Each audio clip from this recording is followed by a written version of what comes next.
We begin with the latest out of the Middle East, where Iran has accused Israel of striking its facilities at the South Pars gas field.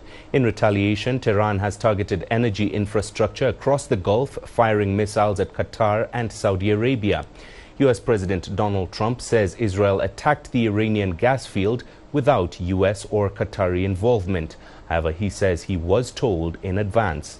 Qatar's state-owned energy company, Qatar Energy, reports extensive damage after its Ras Laffan industrial city, a major energy industry hub, was hit by Iranian missiles. Saudi Arabia says it intercepted and destroyed 4 ballistic missiles launched toward Riyadh, as well as a drone targeting a gas facility in the eastern part of the country. Now, South Pars is the Iranian sector of the world's largest natural gas field, a deposit Iran shares with Qatar. Qatar's foreign ministry, however, has rebuked Israel for what it calls a dangerous and irresponsible attack on Iran's South Pars facilities. It also condemned Iran's actions as a violation of international law and has expelled 2 Iranian diplomats. In the UAE, operations were temporarily suspended at the Habshan gas facility after debris fell following a missile interception. Well, let's take a closer look at why South Pars matters. While it's known by 2 names, that's South Pars in Iranian waters and the North Dome in Qatari waters, geologically it is one single massive gas field. This division is a good illustration of the geopolitical complexity of global energy supply. The gas field covers nearly 10,000 square kilometers and holds an estimated 51 trillion cubic meters of gas. For Iran, it is the backbone of domestic energy. The country relies heavily on natural gas, with 80% of it coming from South Pars. Now, Iran's oil ministry reported record daily production from the field in 2025, and its influence extends far beyond Iran. Its development was the catalyst that transformed Qatar into the world's largest exporter of liquefied natural gas, and its pipelines carry essential fuel across borders, making it a major source of supply for countries like Turkey. Meanwhile, the UAE and Oman have condemned the targeting of energy facilities in Iran's South Pars gas field. In separate statements, both countries warned the attack was a dangerous escalation that threatens global energy security. Muscat and Abu Dhabi stressed the need to avoid targeting civilian and critical infrastructure. The Wall Street Journal says Trump does not want any further strikes on Iranian energy facilities. But it added that Trump knew about the Israeli strike on South Pars in advance and supported it as a warning to Tehran to lift restrictions in the Strait of Hormuz.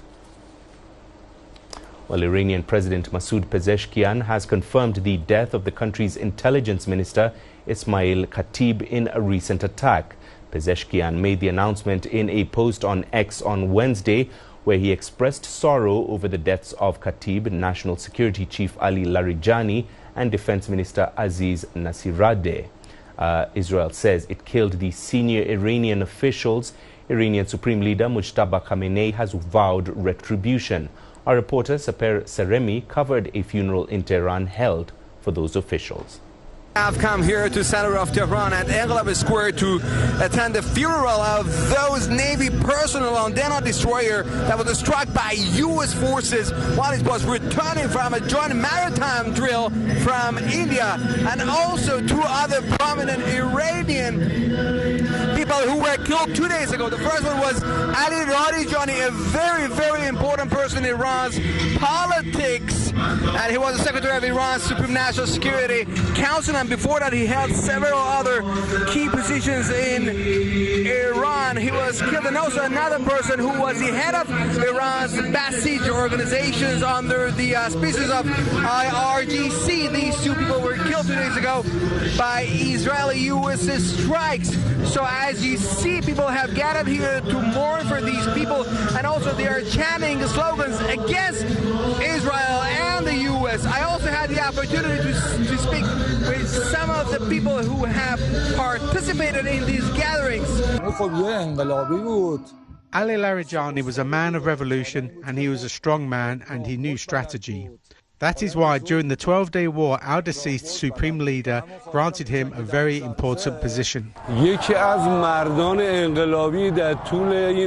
Ali Larijani was one of the revolutionary politicians in the last 47 years. He made a lot of effort. Especially in recent years, he was one of the high-level advisors to the Supreme Leader and Secretary of the Supreme National Security Council. Also, his remarks were really welcomed by Iranians. He got his reward by being martyred.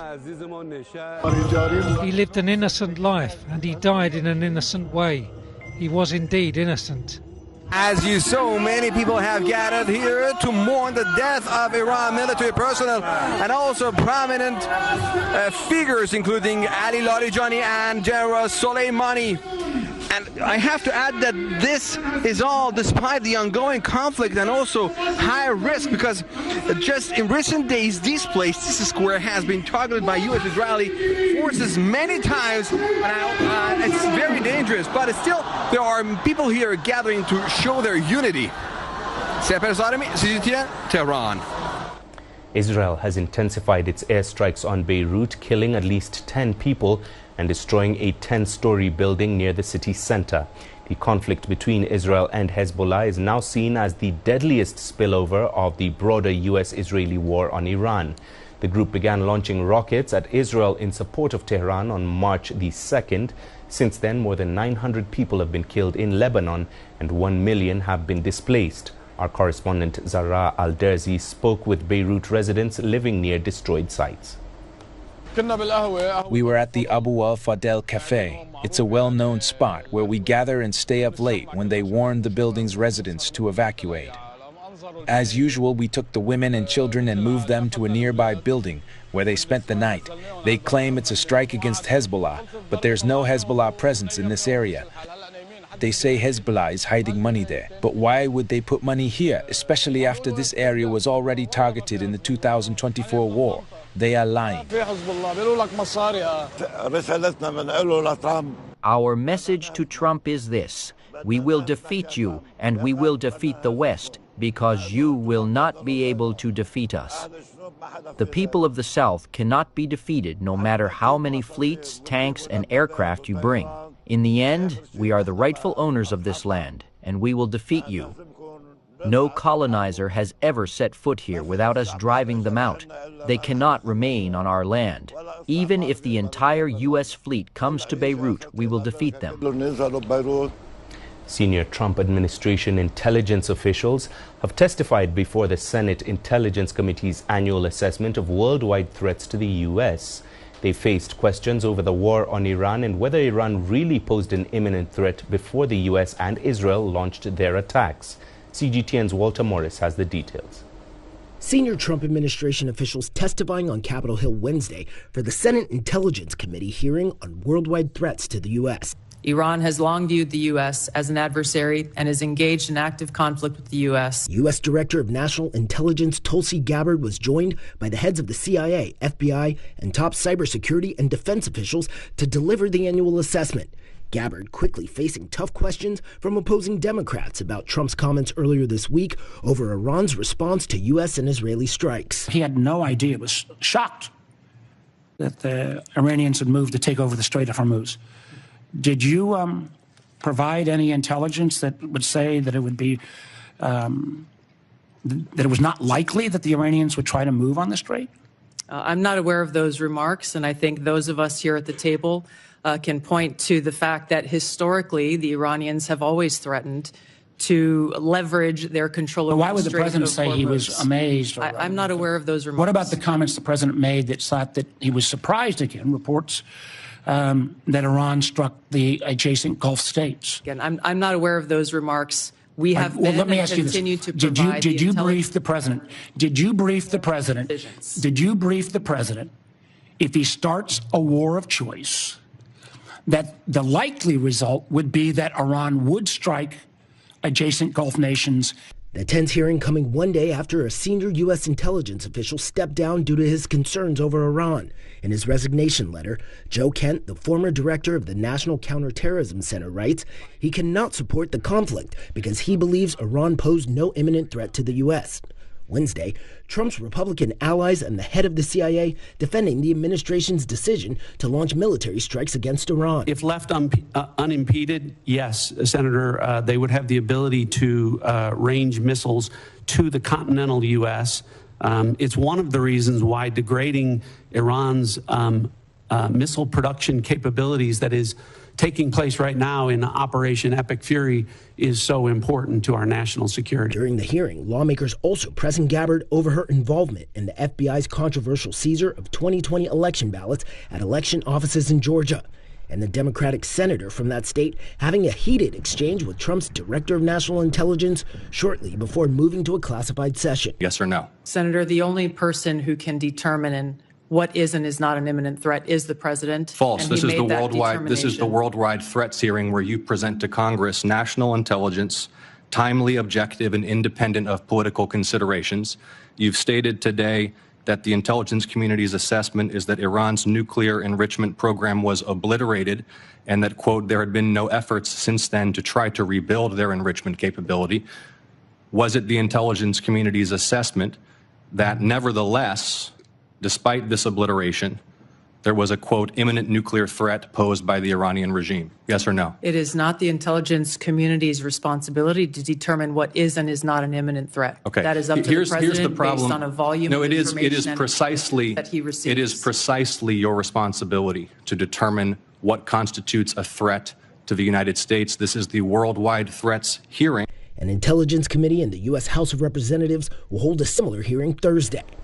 Walter Moore, CGTN, Washington. And that's where we leave it on this edition of The World Today. I'll be back shortly with more news from the continent in Africa Live. Do stay tuned.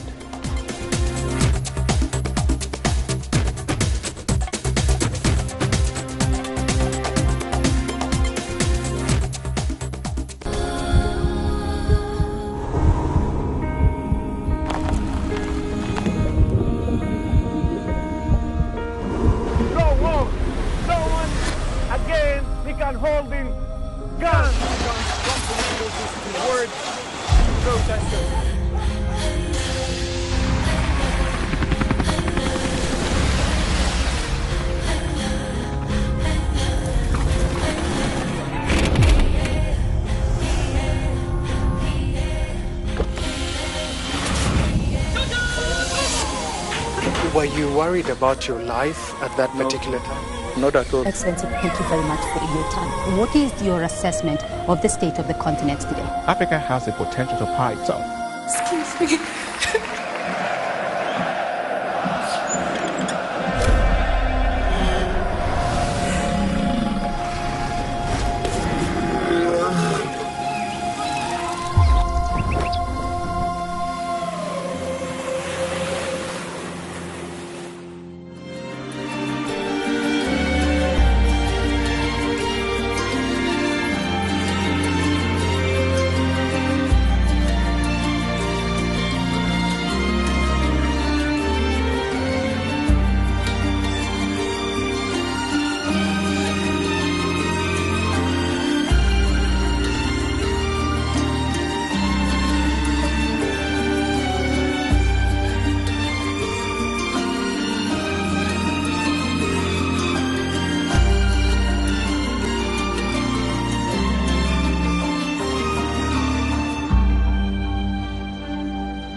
Chad closes border with Sudan indefinitely after deadly drone strike.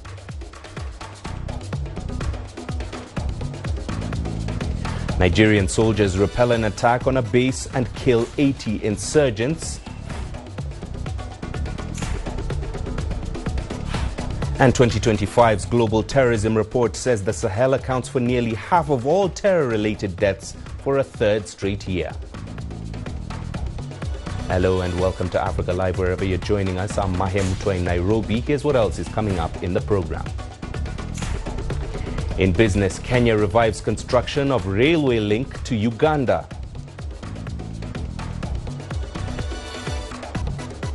And in sports, Egypt's Mohamed Salah scores his 50th UEFA Champions League goal as Liverpool advance to the quarter-finals.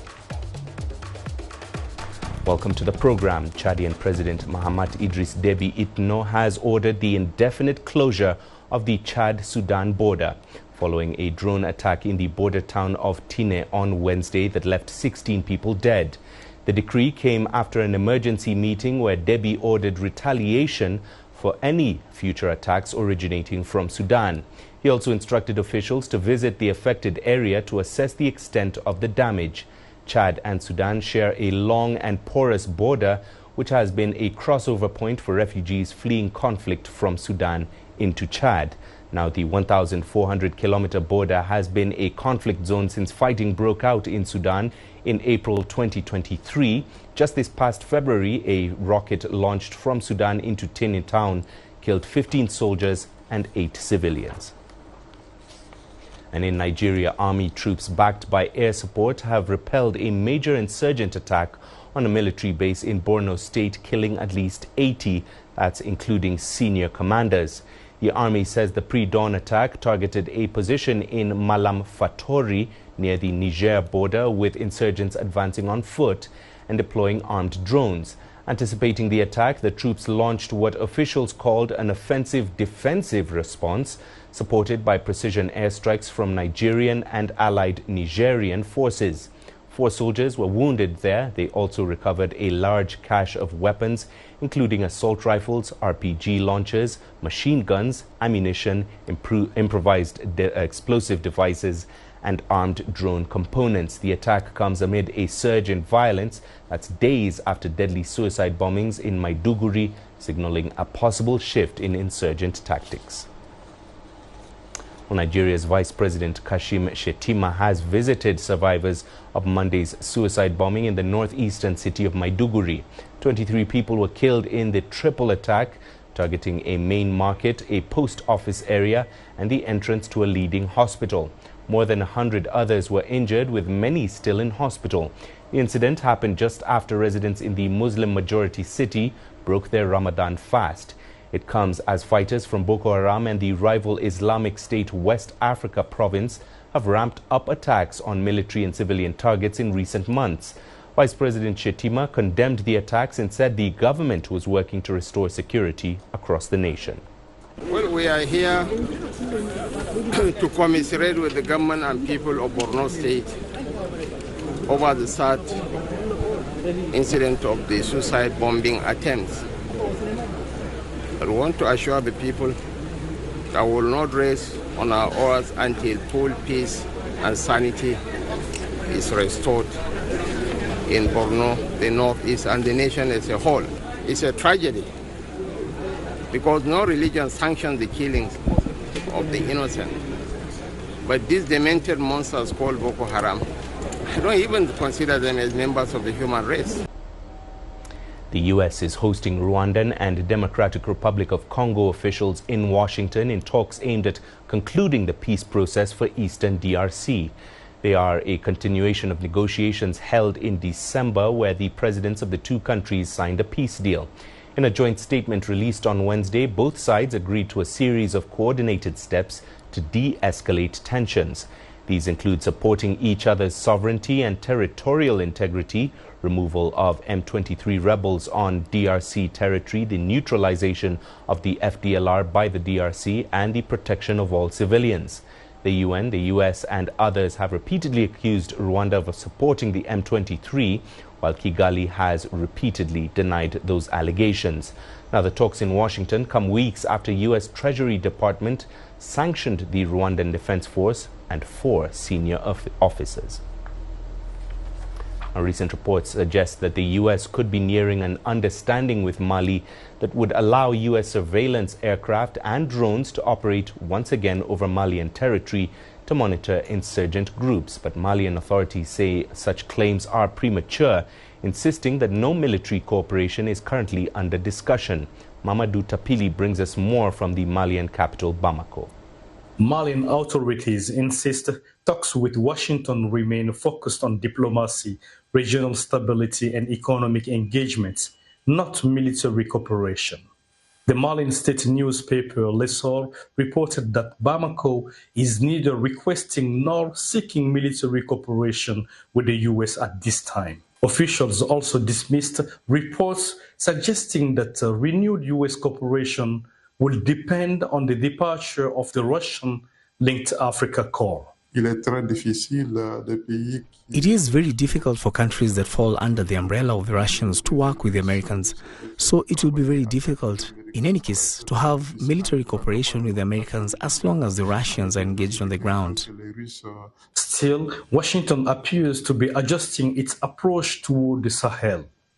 In February, the U.S. lifted sanctions on several senior Malian officials, including the defense minister, a move widely seen as an effort to reopen political channels. At the same time, senior U.S. diplomat Nick Checker has been traveling across the region, including to Ouagadougou in Burkina Faso, to discuss security and economic cooperation. Relations between Western countries and Sahel states deteriorated sharply after military coup in Mali, Niger and Burkina Faso turned toward emphasizing self-reliance and sovereignty. Since then, they have strengthened security and diplomatic ties with Russia and other countries. What is certain is that these countries can cooperate on the economic or strategic level. You know that the Sahel holds significant strategic interest. For example, in a region of Mali, such as Geo, the US once envisioned how to establish geostationary satellite launch sites, leveraging its position along the Greenwich Meridian to expand its strategic access to space, which could strategically benefit the Americans. Analysts say that even if discussion eventually lead to an agreement, it will likely involve limited intelligence cooperation rather than a full return of US military operation in the region. Mamadou Tapili, CGTN, Bamako. The United Nations is raising the alarm over widespread landmine and explosive hazard contamination in Ethiopia and Sudan, warning that millions of lives are at risk. Officials say the legacy of conflict, combined with ongoing fighting in parts of Sudan, has left homes and critical infrastructure littered with deadly remnants of war. The UN is now calling for increased funding, cautioning that failure to act could not only delay recovery and humanitarian access, but also push fragile post-conflict areas back into instability. CGTN's Sharon Baranga with that report. At a briefing in New York, officials from the United Nations Mine Action Service said explosive remnants of war continue to pose deadly risks across Ethiopia and Sudan. In Ethiopia, thousands of explosive devices remain scattered years after conflict ended, with children among the most affected. Over the last 5 years, there have been at least 1,500 victims of explosive ordnance accidents of various sorts. Of these, well over 50% have been children. Ethiopia at the moment risks becoming the forgotten post-conflict. There are many crises in the world today that are taking up attention and resources. But neglecting countries on the path to peace will result in them sliding back to war. Officials warn that failure to clear the explosive devices could destabilize the wider Horn of Africa region. The UN is calling for urgent funding to prevent further instability. Ethiopia is the largest country in the Horn of Africa, and if it falls into conflict again, there will be a vast region of instability, stretching from the Red Sea to the borders of Egypt, Libya, Chad, the Central African Republic, the Democratic Republic of Congo, Uganda, and Kenya. Some resources need to be focused on trying to prevent this. And what better way than by removing and destroying explosive remnants of war so that they cannot be converted into IEDs. Meanwhile, in Sudan, the situation is worsening as fighting continues in urban areas. The scale and nature of contamination in Sudan is alarming because this war is fought in the cities. In Khartoum, explosive hazards are widespread, found in homes, on roads, in schools, in hospitals, across critical infrastructure, often mixed with rubble. In addition, a landmine threat has emerged, with 7 minefields identified so far in the city.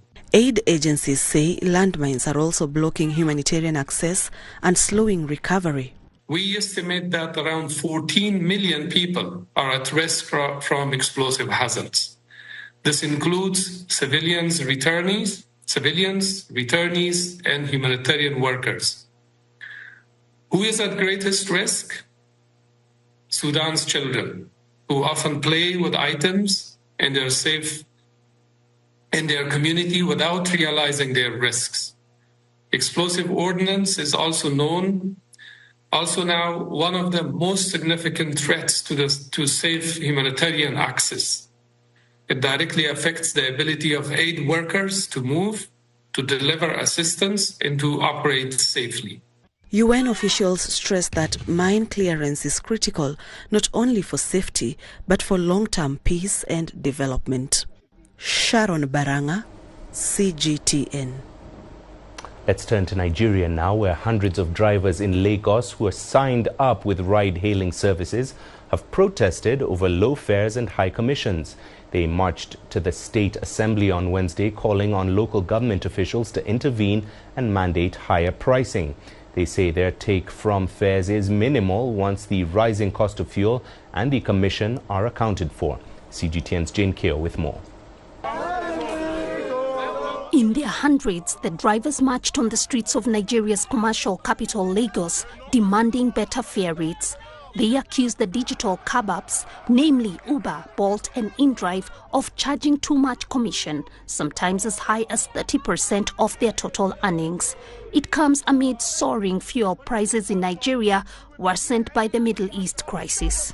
We cannot be taking a price of 1,500 naira again when fuel is going for 1,300 naira. So what we are protesting is just, make an arrangement for us, make a good arrangement so that the fare will increase, so that everybody will be a win-win situation. In the past 1 year, that most drivers, at least 90%, have worked without any gain, and they are living in horrible and terrible conditions, and they are very unhappy.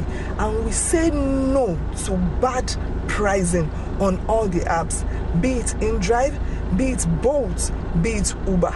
We are tired of their bad pricing because we've been to them, we've explained to them, we've mailed them, we've explained that this pricing and the present economic rates are not matching.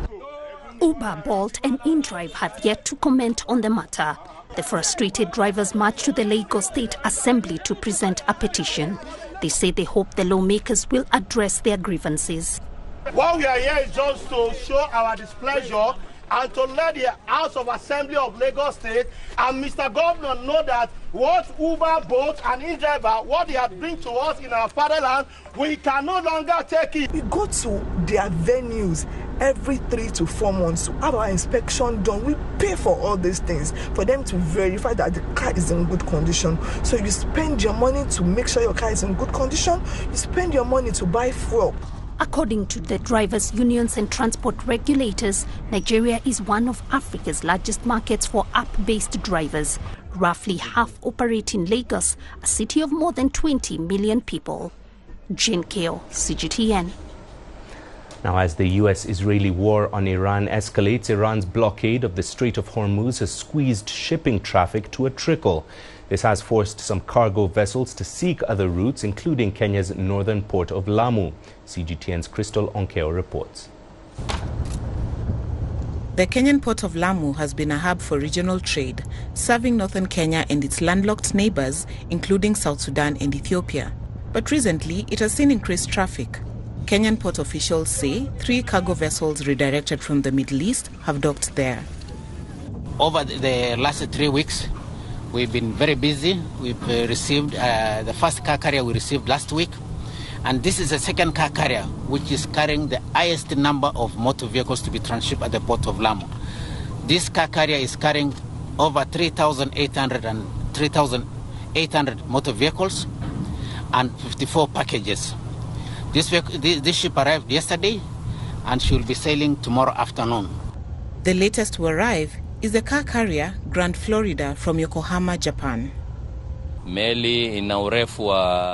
is a 200-meter long ship that has offloaded 3,800 cars here at the port of Lamu. These cars were all destined for the United Arab Emirates Jebel Ali port in Dubai.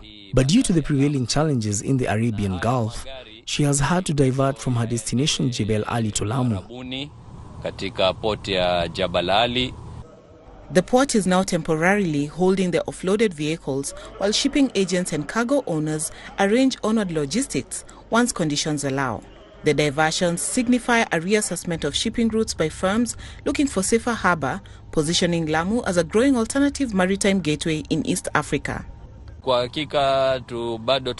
Several agents have made contact inquiring about wanting to use our port here in Lamu, our capabilities and capacity. They also want to come, dock and offload their cargo, because most of them are drifting with their cargo that was destined for the Gulf as the conflict is still ongoing. They are consuming a lot of fuel and the crews would like to replenish their water and supplies.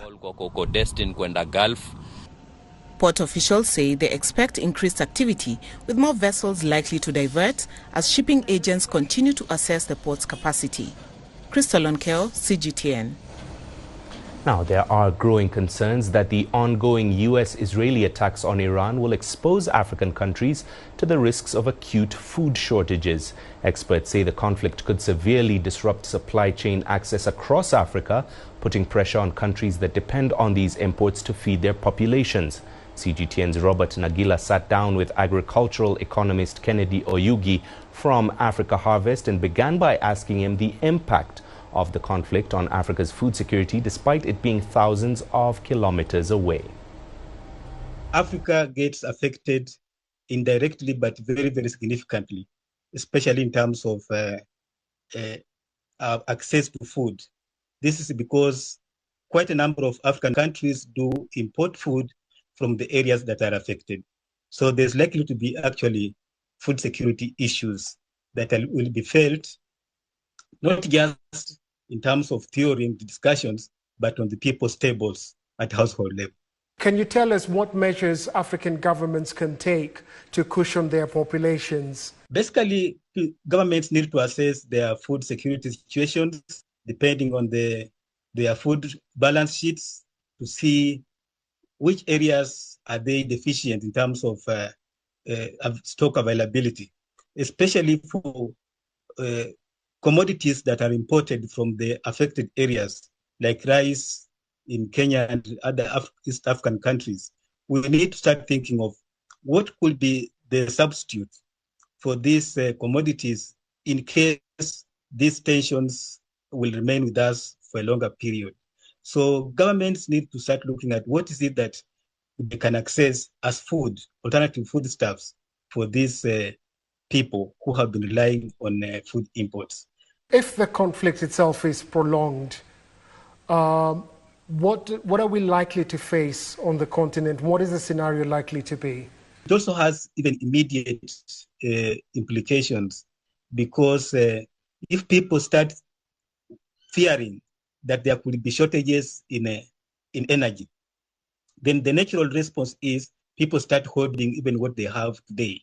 So these price issues will start being a major concern, and that can really spiral into even a national security issue. Most of the continent imports a lot of its fertilizer from the Middle East as well. Now, with the Strait of Hormuz currently not operational, what is the likely impact of the fertilizer not getting here to Africa? The impact is direct and huge because most of our food baskets regions rely on imported fertilizer. So once the routes are disrupted, then definitely farmers will not be able to plant as optimally as required. And once you have an imbalance in the inputs, then definitely you are expecting a low yield. So that can be very disruptive. And the unfortunate thing is that there are no quick fixes around the fertilizer issue in Africa. Now, Uganda's fertility rate has dropped sharply from about 7 children per woman 3 decades ago to around 4 today. The new report shows a shift in family choices as many Ugandans struggle to meet the rising cost of living. CGTN's Isabel Nakiria has more. Susan Kaoche has put her plans for more children on hold. She's a 21-year-old single mother earning about $1.50 a day at a local hotel in Kampala, barely enough to get by. I would have loved to have many children, even 12 children. But life is hard. As I have told you already, I work hard but earn very little, so I can't even think about having another child. Her story reflects a wider shift across Uganda. The financial strain and high cost of living is pushing Ugandans to rethink their family sizes, shifting priorities to the most immediate needs like food, shelter, and education. On average, Ugandan women now have about 4 children, down from 7 3 decades ago. Even so, fertility rates remain high, with the population projected to reach 48 million by the end of this year, according to the report of the National Population and Housing Census 2024. Our women will deliver 1.5 million babies. And this is not only this year, it is every year. Most significantly, 73.2% of Ugandans are below the age of 30. This presents a powerful opportunity for a demographic dividend. Yet it also presents a serious risk if our young people are overwhelmed by unemployment, which is the case, exclusion, addiction, trauma, and untreated depression. Increased access to contraception and growing awareness around reproductive health are also helping drive the decline. Contraceptive use remains low among teenage girls, contributing to a high teenage pregnancy rate of about 25%. I didn't know about family planning because I was young. It was my first time having sex and I got pregnant. But since then, I've learned my lesson and will not have any more children because I don't want to go through the same ordeal. The report also points to progress in child survival, with fewer babies dying before their first birthday, thanks to improved health care. However, maternal deaths remain a serious concern. For Kaoche, having another child is not an option for now unless her situation dramatically improves. Isabel Nakiria, CGTN Kampala, Uganda. It's time for us to take a short break, but we'll be back with the business. Here are your headlines. Kenya revives the construction of a railway link to Uganda.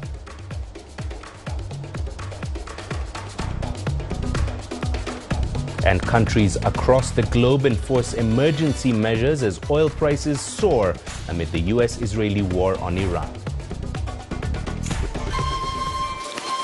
You don't find the stories of North Africa by sitting on the sidelines. You've got to get out, go there, and you'll find them. In the bazaars of Casablanca. Among the crowds in Cairo.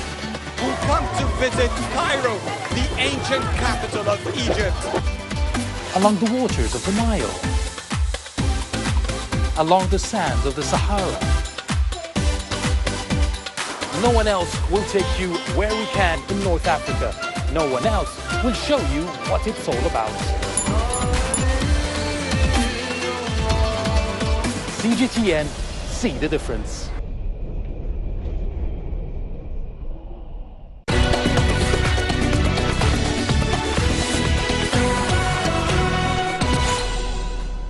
Right, Kenya's Railway Corporation says it's restarting a multi-billion-dollar railway project today.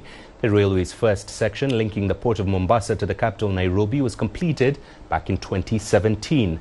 The project was expected to continue on to the Ugandan border, creating a cross-border link to boost regional connectivity and commerce. However, it stalled near the Rift Valley town of Naivasha over funding issues. Officials say construction is set to restart today. On news of Iran's strikes on Middle East energy infrastructure in retaliation for Israel's attacks on its South Pars gas field have sent oil prices soaring to record highs. As of 0800 GMT, benchmark Brent crude jumped over 6% to $114 a barrel, while WTI crude holds above $96. WTI crude gained more than 3% to nearly $100 per barrel in early trading. That's before retreating gradually amid sharp volatility. The White House says it's temporarily lifting some oil and gas shipping restrictions and will meet with oil executives later today. Egyptian Prime Minister Mustafa Madbouli has announced a package of urgent measures aimed at rationing electricity consumption. They include early business closures and a potential shift toward remote work for some government employees. It also includes closing shops, malls, restaurants and cafes at 9 p.m. local time and 10 p.m. on Fridays and Saturdays. This comes as the country seeks to mitigate regional energy pressures and is expected to take effect from March the 28th for a one-month period. Street lighting will also be reduced to minimum levels and all roadside advertising lights switched off. Meanwhile, Egypt's monthly natural gas import bill has risen from $560 million before the U.S.-Israeli attacks on Iran to $1.65 billion. Now, the economic impact of volatile energy markets is being felt beyond the conflict zone. In Pakistan, soaring oil prices are adding more pressure to the country's struggling economy. Authorities have introduced emergency measures to reduce fuel consumption, but for many Pakistanis, the rising expenses have already greatly affected daily life. Daniel Khan reports now from Islamabad. Across Pakistan, rising global oil prices are hitting people where it hurts the most, at the fuel pump. And in a country already battling inflation, the ripple effects are being felt everywhere. Pakistan's government has introduced a series of austerity measures to reduce fuel consumption.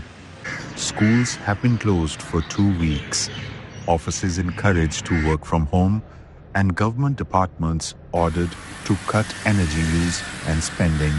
It was as if we had to put a rock on our hearts. We have tried to find a middle way out of this crisis so that the people do not have to bear the full burden. But for ordinary Pakistanis, the rising cost of fuel is already forcing difficult adjustments. We have to move to a smaller car and using it as minimum as possible. Many families are cutting back on travel, entertainment and other expenses as household budgets come under pressure. We have to bear this burden because our salaries remain the same during inflation. Prices keep rising, but our incomes do not. The middle class is the worst hit in these times, as we are forced to control and cut our expenditures. For those who rely on daily wages, even small increases in fuel and transport costs can quickly eat into their earnings. What can I say? We are poor people earning daily wages. Whatever I earn in the day is gone by evening. It's getting very hard to manage now.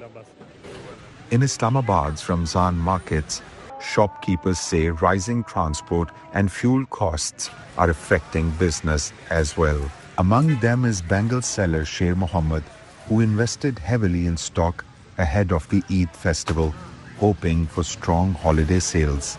In times of war, the whole country suffers. How can my business do well in such a situation? I bought bangles worth 600,000 rupees for Eid, but barely 20% have been sold so far. With fuel prices pushing up transport and supply costs, many small vendors say fewer customers are spending on non-essential items. I'm very upset because I can't even earn enough to pay the rent for this kiosk. Now I just hope to break even and recover my investment. Petrol is expensive, everything is expensive. What will people buy? From fuel pumps to small market stalls, the effects of rising global oil prices are being felt across Pakistan. Government austerity measures may help reduce fuel consumption, but for people like Sher Mohammed, the biggest struggle is simply keeping up with the rising cost of everyday life. Daniel Khan, CGTN, Islamabad. Now, authorities in Botswana say they are looking to prioritize and intensify critical mineral exploration work in order to speed up diversification efforts beyond diamonds and attract foreign investment. This topic was high on the agenda at the just concluded International Botswana Mining and Energy Conference in Gaborone. Organizers said the meeting was looking to explore investments in critical mineral resources, solar and power generation initiatives, as well as renewable energy opportunities. CGTN's Yolisa Njamela tells us more. Botswana has been hit hard by a prolonged downturn in the global diamond market. This has been driven by economic uncertainty and the growing popularity of lab-grown stones. Diamonds account for about 70% of Botswana's exports and 1/3 of government revenue. At this Botswana Mining and Energy Conference and Expo, calls have been made for Botswana to accelerate mining sector diversification as weak diamond prices push the country to expand into critical minerals. The conference comes at a critical time as Botswana looks to diversify and strengthen its resource-driven economy while aligning with global energy transition goals. It means the mining and energy industries are now moving towards market investment development options, enhanced government policies, and new regulations. Besides diamond, Botswana has coal. It has 212 billion metric tons of coal. The clean coal is for both energy, but also petrochemical. Coal to fertilizer, agriculture, many others. And the coal seams are all over the country. The seams of 8 meters, 10 meters, 6 meters. It's only 30 meters down. When we talk about Botswana, beyond diamonds, we have to understand, like I said, we have to pivot. There's need for radical transformation because the money is not there. Before, Botswana could run with many inefficiencies because Botswana was making money anyway. That gravy train is now over. Botswana is also aggressively courting international investment to diversify its economy beyond diamonds. We have been missing out on that, attracting foreign direct investment in a way that is more applicable to today's businesses and environments rather than what we were used to before. We need to create an investor-worthy environment, presenting a strong position against other countries. Botswana remains one of Africa's most stable mining jurisdictions, ranked 7th among the top 10 mining jurisdictions in the world by the Fraser Institute's 2025 mining survey based on mineral potential and policy perception as seen by industry respondents. Yodisa Njamela for CGTN in Johannesburg, South Africa. Meanwhile, a new report shows that Africa's Sahel region has overtaken the Middle East and North Africa as the epicenter of terrorism. The report, which was published today, says the region accounted for nearly half of all terrorism-related deaths in 2025. CGTN's David Mbithi reports. The latest Global Terrorism Report, compiled by the international think tank, the Institute for Economics and Peace, paints a grim picture for the Sahel region in West Africa, which has witnessed a string of military coups in the last decade. The coups were reportedly tied to a worsening security situation that has seen violent extremism hit a new metric. In 2025, and for the third consecutive year, nearly half of the more than 5,000 deaths attributed to violent extremism globally occurred in the Sahel. A year earlier, the region still accounted for the more than half of the over 7,000 deaths recorded globally from violent extremism. Nigeria and the Democratic Republic of the Congo recorded the largest increases in deaths from terrorism in 2025. In Nigeria, deaths surged in the northwest of the country amidst growing political instability related largely to Boko Haram. In the DRC, IS-linked forces carried out several large-scale attacks along the country's eastern border. The nations of Burkina Faso and Niger, however, recorded more deaths by comparison, although the latest figures were lower compared to previous years. In Mali, the death toll stood at 341 compared to nearly double the previous year. Burkina Faso, which was the most affected country in the world for 2 consecutive years, was overtaken in 2025 by Pakistan. The report attributes most attacks in the Sahel to the Islamic State group and Jinim, which is one of the fastest growing militant groups in the region. David Mbidi, CGTN. Time for the sport. Here's what's coming up. Mohamed Salah scores his 50th UEFA Champions League goal as Liverpool advance to the quarter-finals. The greatest journeys, the greatest sights, the greatest adventures. Here in Kanata, this weir allows the locals to walk on water. We're far more than just TV news. We're your passport to the wonders of Africa.